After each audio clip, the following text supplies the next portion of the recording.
In the next problem, we need to prove some identity.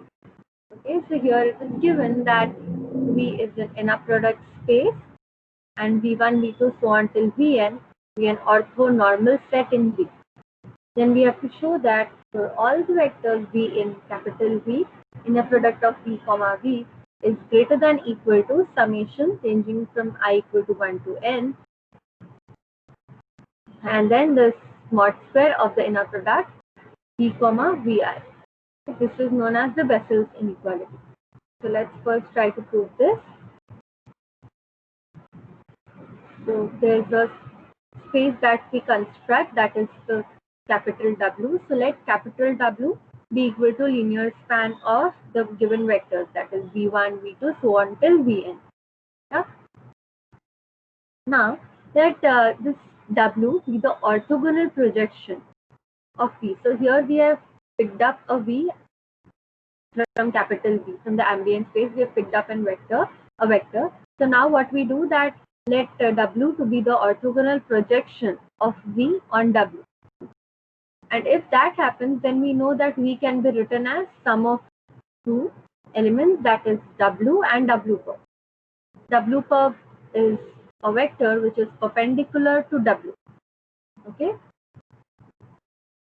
So therefore, it follows that we compute norm square of V, so that is equal to V is equal to W plus W plus. So here we'll get the entire norm square, so that is equals to norm square of this plus some term which is going to be 0.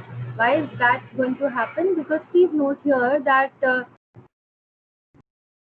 the inner product of W comma W perp, that is going to be equal to 0, because W is an element from capital W while W perp is perpendicular to W. Therefore, the inner product will be equal to 0. Therefore, we have equality in the first case. And this is obviously greater than equal to norm W square, because this term, this second term in the middle of the expression, this term is always going to be greater than or equal to 0. So here please note that this is already equal to, here we are getting inequality because of W perp, norm of W perp. This norm square of W perp, this is greater than equal to 0. Okay.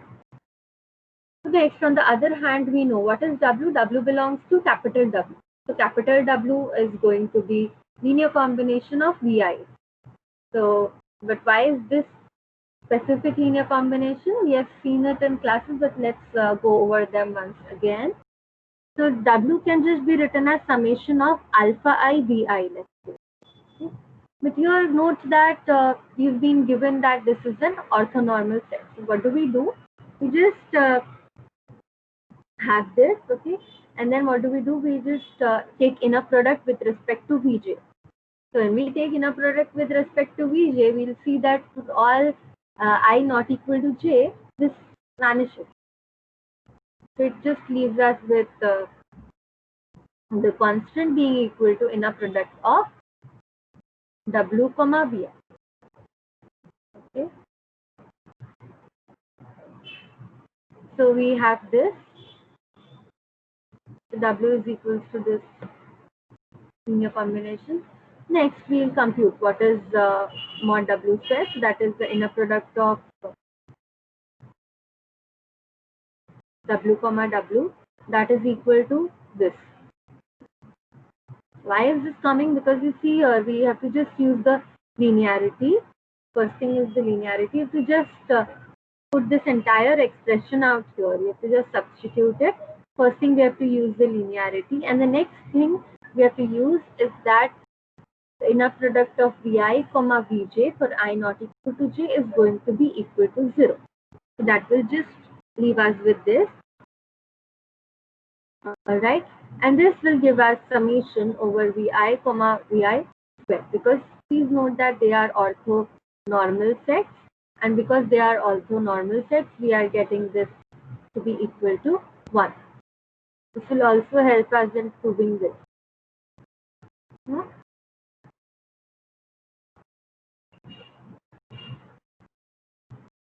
So this proves A because that's what exactly we wanted to prove, right? See, we wanted to prove that this is greater than equal to this. That's what has happened, right? Because here this is norm B square that was greater than equal to norm W square, but norm W square is exactly equal to this. So here substitute this instead of this because they are equal, and then we directly get this inequality. Please note here that this is not arbitrary summation. This summation is from 1 to n. Okay. In the next case, we have to show that the equality happens here. Please know that the first was the Bessel's inequality. Okay, and the next identity is the Parseval's identity. So in Parseval's identity, please note that in Bessel's inequality, when equality occurs, it is known as Parseval's identity.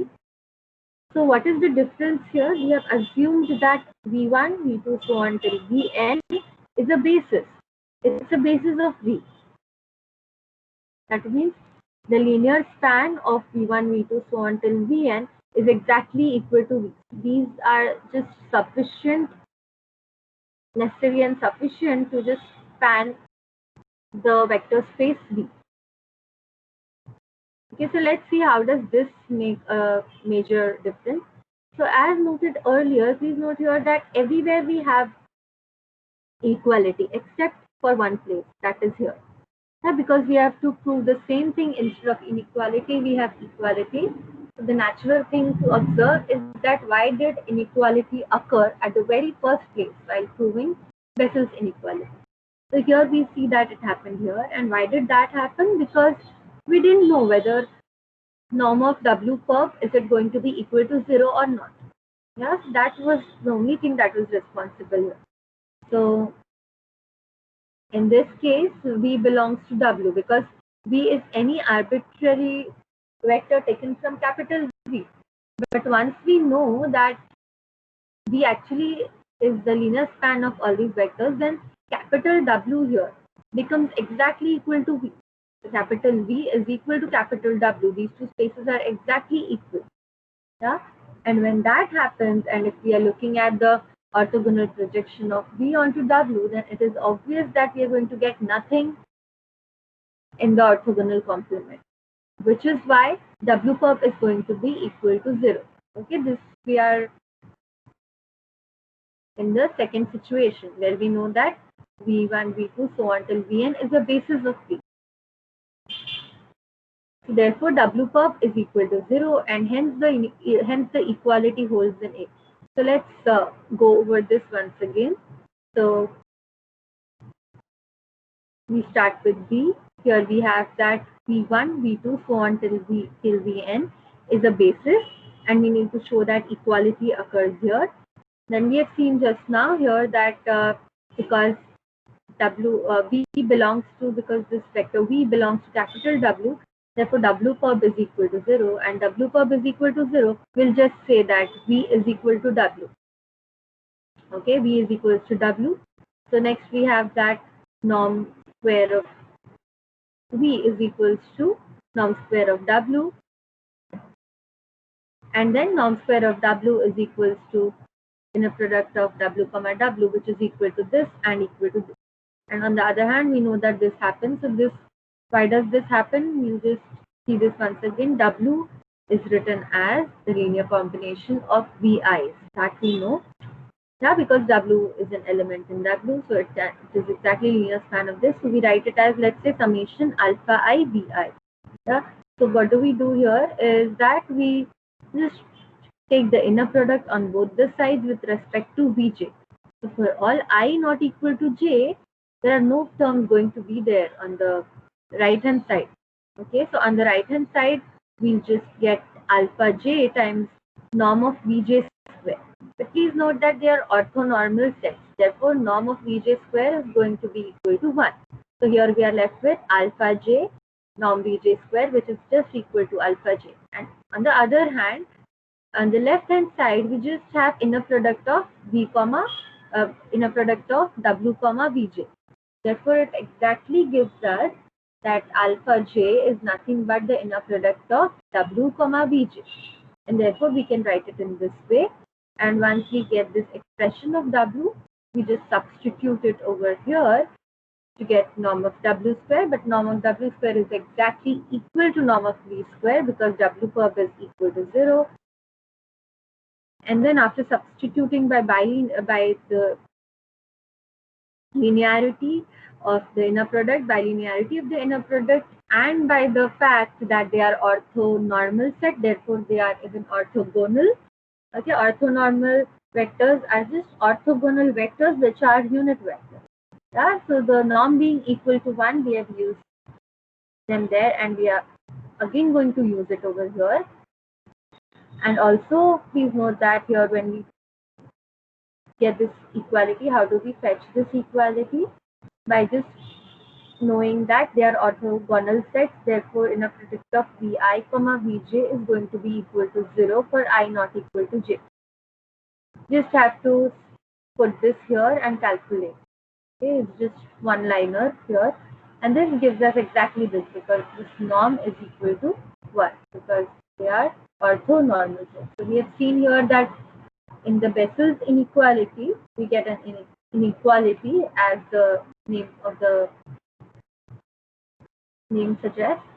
And in the other case, when we assume this to be the basis of capital V, then this inequality turns into equality, and this is known as the Parseval's identity. So with this, we finish even the additional problems.